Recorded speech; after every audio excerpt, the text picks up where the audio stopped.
Welcome to section P.2, Exponents and Scientific Notation.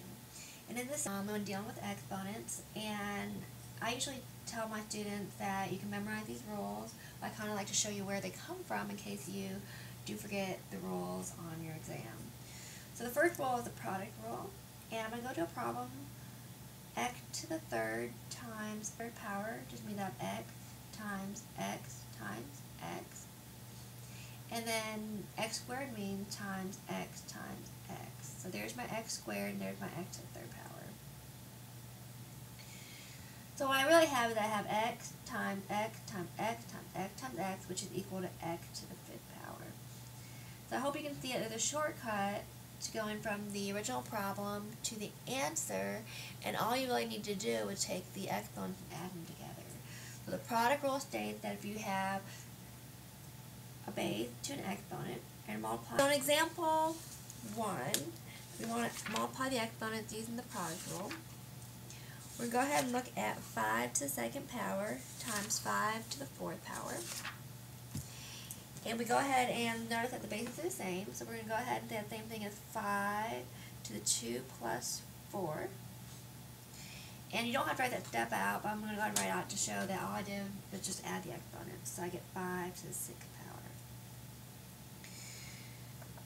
So now if you want to figure out what 5 to the 6th power is, you can go to your calculator on your TI 30X2S. On the left hand side there is a button. I call it the caret button or the raise button or the power button. If you hit 5 and then this button right here and then 6, you'll get the value of 5 to the 6th power, which is, okay. In part B, I have 5x to the 4th, y to the 7th, times 8x to the 3rd, y to the 6th. This is the exact same thing as 5 times x to the 4th times y to the 6th. If you go back to the last section, P.1, we talked about the commutative property of multiplication. We talked about how order didn't matter in multiplication. So now it's fine to write this as 5 times 8 times x to the 4th times x to the 3rd times y to the 7th times y to the 6th. Exponents. And I multiply these two, I get y to the 13th. Again, I add the exponents. That's the product rule. Okay, now the quotient rule is division, and so let's go to a problem like x to the 5th divided by x to the 2nd power. If I write this out longhand, this would be x times x times x times x times x divided by x times x.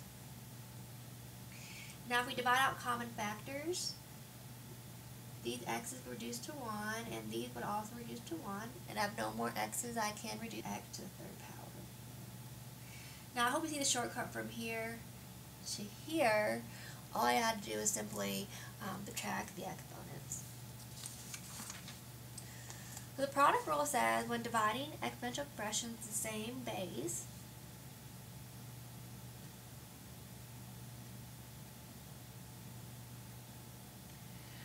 we subtract the exponent, keep the same base and subtract your exponents.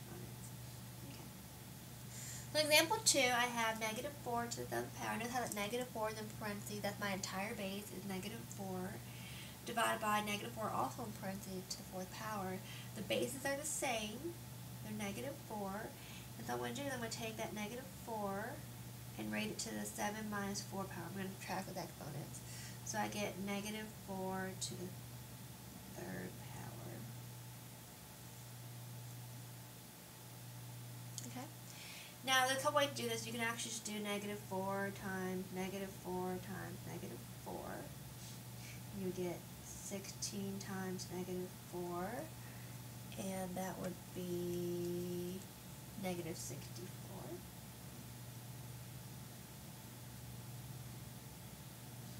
You can also use a calculator, but if you use your calculator, just make sure you put the negative 4 in parentheses, and then use your raise button to the 3rd power, and that would give you also negative 64.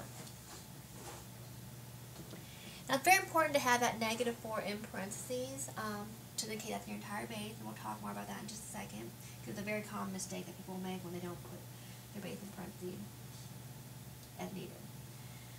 Let's go ahead and do part B. In part B, I have 25 x to the 13th, y to the 8th, divided by 5 x to the 3rd, y to the 6th. Let me write that out as 25 over 5 x to the 13th over x to the 3rd, and y to the 8th over y to the 6th. The reason I do that is because I can go ahead and just divide those out. 25 divided by 5 is just 5. If I use the quotient rule here, I get x to the 10th. In the quotient rule here, I get y to the 2nd power. So let me talk about a common mistake that we're going to see this throughout the entire course, and I see this in basic algebra, all the way up to calculus, and I see the mistakes so often.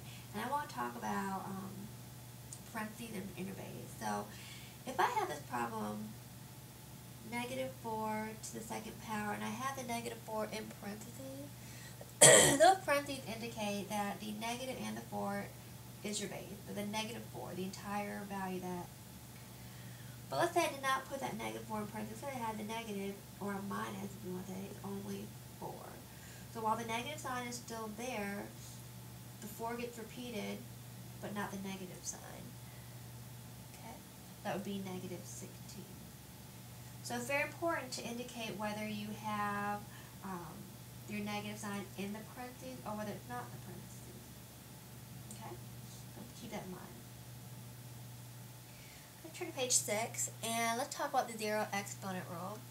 And before I go ahead and give you the rule, let's go ahead and do something off to the side and see what this rule means. Excuse me. So let's say I have x to the 3rd power divided by x to the 3rd power. If I use the quotient rule that I had a second ago, would that just be x to the 3 minus 3, which is equal to x to 0? But if I were to write that longhand, out common factors, I'll get 1, I would get another 1, another factor of 1, which is equal to 1. What this tells me is x to the 0 power is equal to 1. The zero exponent rule just says that any base other than 0 raised to the 0 exponent is going to equal 1. Okay. So if I had a to the 0 power, that's going to equal 1. Okay, let's look at the next example. And here I have 3x to 0. Now look very carefully at this problem. 0 is the exponent, but the base in this problem is only x right here. So I have 3 times, really this is 3 times x to the 0 power. Okay. And x to the 0 power is going to be 1, and I drop down 3 times, and I get the value of 3 right there. So I use zero exponent rule just on the x to the 0 power. Now on the next part, I have 3x to the 0 power, and notice how I have parentheses. The parentheses are right here. So my entire base is 3x. That's a base. So go back to the zero exponent rule. Any base, whether it be x or a or whatever you want, if that entire base is raised to the 0 power, you get 1. So this entire thing is equal to 1. This looks silly, but if I have the smiley face to the 0 power, that's going to equal 1. I'm doing smiley face is not 0. Now the negative exponent rule. This is the hardest rule for a lot of students to understand, and so I want to make sure that we go through this very carefully. And I'm going to go look at a problem first before I give you the rule. And I'm going to go ahead and write off here. Let's say I have x to the 3rd power divided by x to the 5th power. If I use what I know from before, the quotient rule, that's the same thing as x to the 3rd minus 5, which is x to the negative 2. And now I have a negative exponent, and I don't know what that means just yet. But let's go ahead and write this problem out, excuse me, longhand. This is the same thing as x times and these would reduce. And that would leave me with a 1 in the numerator, and in the denominator I have x squared. This tells me that these two things are the same thing, or are equal to one another. So if I have a negative exponent, I somehow made the exponent positive, but notice how the x moved down to the denominator. Okay, so let's look at that. But here's the rule. If I have a base to a negative exponent, call it negative n,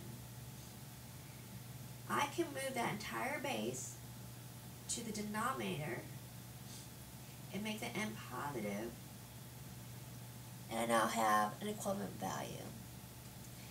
And when I talk to students, I look at this rule here, I usually think of this as x to the negative n over 1, and notice how which position the base of x moved from the numerator down to the denominator. That's what really happened there. Likewise, if I have 1 over b to the negative n, I can move that b to the n. Okay, so negative exponents, I tell students, negative exponents indicate position of base. The base moves from the numerator to the denominator, or vice versa, and that's all it does. I want to emphasize really carefully, and I hope this doesn't get cut off my video, that if you have a negative exponent, it does not mean necessarily that your answer is negative. Okay, one more time. If you have a negative exponent, it does not mean your answer has to be negative. Okay, write that down. So negative, I don't know, I'm running out of room here, but let me go ahead and squeeze that in here somewhere. Negative exponent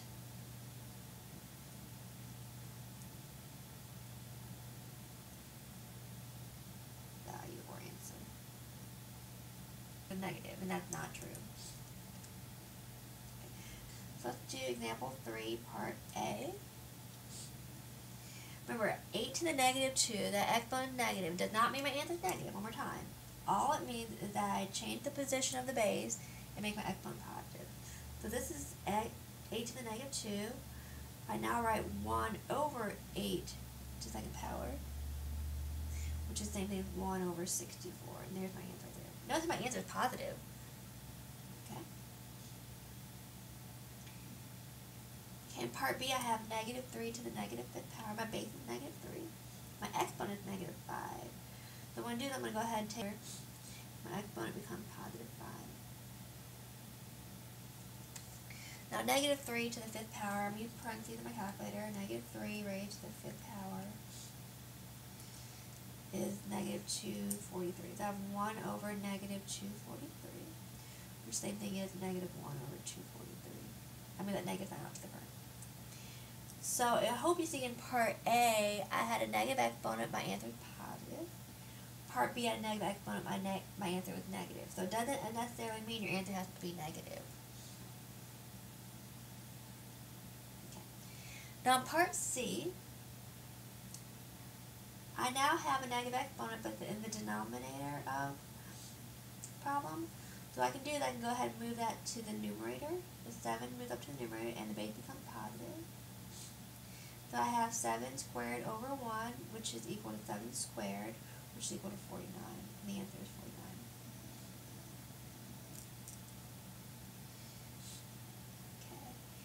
49. Okay. And in part D, let's use a different color. I have 9x to the negative 8, y to the third. Now notice I only have one negative exponent, the negative 8. What is attached to the negative 8? What is the base of the negative 8 exponent? It is just x. Okay. If you think of move down to the denominator and I get x to the 8th, the 9 had an exponent of 1, right? So it doesn't move position, it stays on the top of that fraction. So it stays in the numerator. And the y to the third, that exponent is positive, so that stays here in the numerator also. Oh, y to the third, my bad. Let's copy that, y to the third. You can also write 9y to the third x to the 8th. Just make sure that 9 is not in the denominator. Either one is acceptable. Okay. Please email me any questions about the negative exponent rule or if you need more examples. The next rule is the power to power rule, and again, before I give you the rule, I'm going to go ahead and work out a problem. Let's say I have x to the third raised to the second power, and it has, you really have x to the 6, or if you really want, you can do x times x times x times x times x times x, and realize that's still x to the 6th power. Now, what is the shortcut from going from here to the answer? Well, notice that when I have a power to a power, in that example there, all I need to do is multiply the exponents. Like where does it come from? If I don't need to do this step, I don't need to do that step.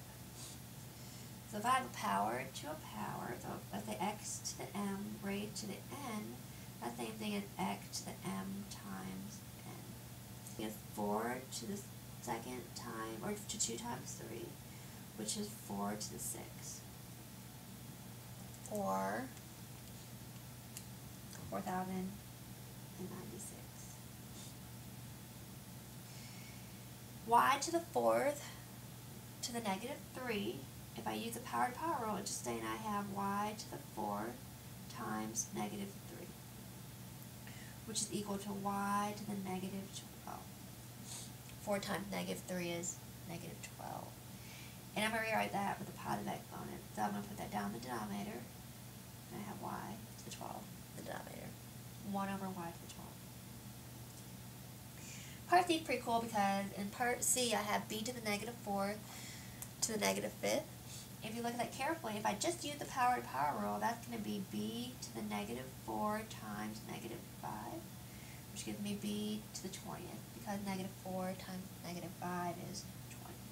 Notice how my exponent has become positive at that point.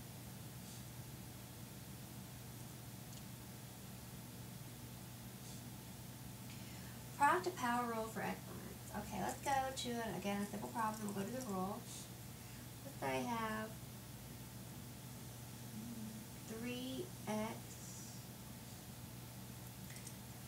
let's make a 3x squared to the 3rd power. If I write that longhand, that's 3x squared times 3x squared times 3x squared. The base is 3x squared, and I'm writing that out 3 times. If I arrange this, it would be 3 times 3 times 3 times x squared times x squared times x squared. And then I'm using the commutative property of multiplication. That gives me 27x to the 2 plus 2 plus 2 is 6. I use the product rule there.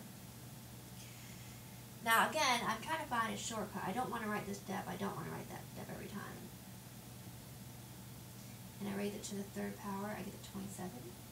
I take x squared and I raise it to the product. I have x times y. Right. That means I'm taking each one of those factors in the product and I'm raising it to that power. So in this case I had a second ago, right here, 3 gets raised to the 3rd power, and x squared gets raised to the 3rd power. Each of those factors gets raised to the 3rd power. So in example 5, I have a product. The other product is right here. It's negative 4 and it's times y to the 5th. There's that product. So what it's telling me is I now have negative 4. Here's the product of negative 4 times negative 4. Negative 64. Use a calculator to figure that out. Excuse me. And here, now I have a power to power. This is y to the 15.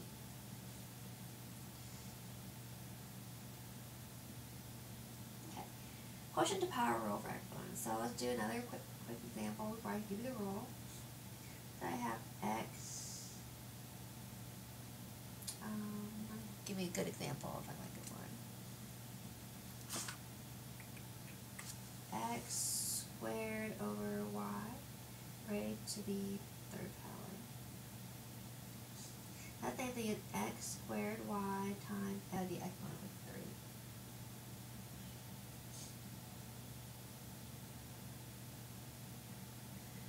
3. Okay, so now if I simplify this, I have x squared times x squared times x squared over y times y. And using the product rule in the numerator, I have x to the 6th. Down here in the denominator, I have y to the 3rd. Do you see that basically all I did, if I want to take a shortcut, was take this part of the quotient for the numerator to the 3rd power, and that would give me x to the 6th. And then I take the y to the 3rd power, and that would give me y to the 3rd. So the rule is if I have some base divided by some base, the different bases, notice that, some power, going to equal that first base to that power, and the denominator base to that power also. Now, in example 6a, that negative 5 over x is your base. That negative sign is out in the front. See that? Now, to make this a little bit simpler on myself, I'm going to go ahead and rewrite this and put that negative sign on top for the numerator. It's going to be with a 5, it's not negative 5. So now I have, I'm going to write x to the power 2. And negative 5 squared, and that negative 5 is in parentheses.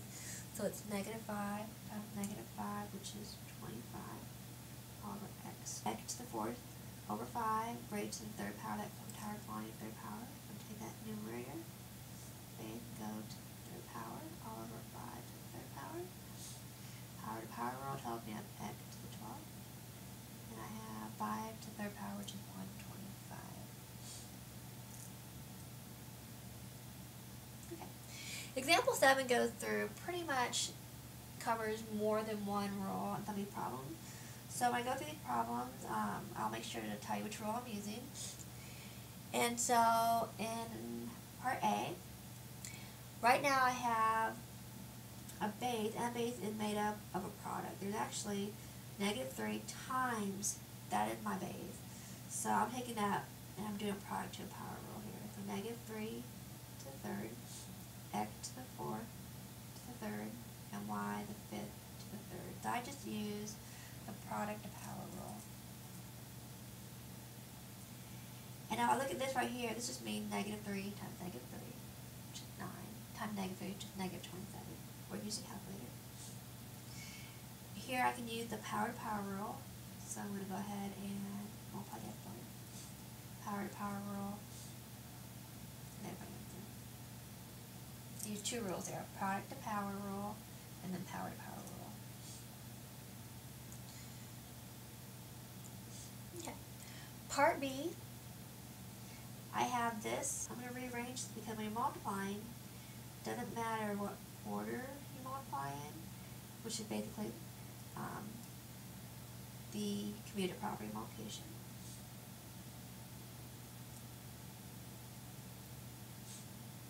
So this here is 14. Now notice how this x here doesn't have an exponent, but if it does, y to 10th. Excuse me. Okay. Part D, I'm going to use the quotient rule. I'm going to divide this up and I'm going to split it up, and I have negative 35 over 5. X squared over x to the 6th. Y the 4th, y the negative. This right here is just negative 35 divided by 5, which is negative 7. Use the quotient rule here, the quotient rule here, I get x to the negative 4. And I've used the quotient rule here. This is really 4 minus a negative 8. I'm subtracting the exponent. 4 minus a negative 8 is the same thing as 4 plus 8. Just where are your negative exponents before you start moving things? This has a negative exponent of negative 4. This negative 7 has an exponent. It is actually 1. There's no exponent there. If it's not an exponent there, it's a 1. So a lot of students will take this negative 7 and move it down to the denominator, but the exponent is not negative down to the denominator because it has an exponent that's not negative. The x to the negative 4, it moves down here to the denominator, now becomes x to the 4th. The y12 already has a positive exponent, so it's not going to move anywhere, it's going to stay there. You can write that way, or you can write this.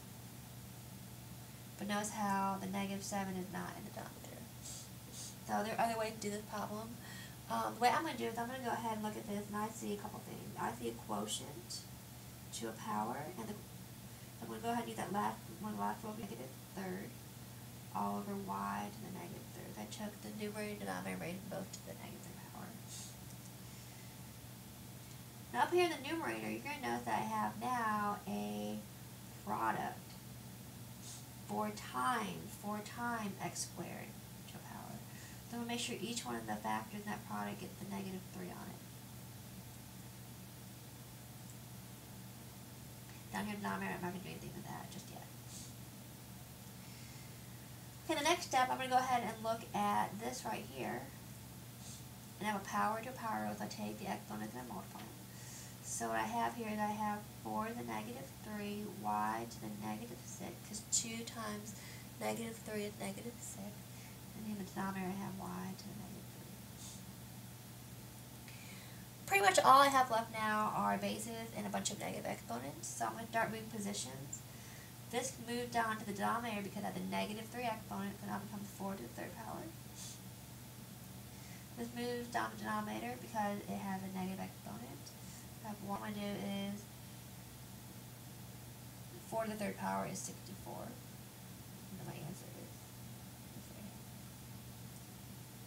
okay. That's the end of section P2. So if you have any questions, please feel free to email me. We'll go ahead and start your My Math Lab homework.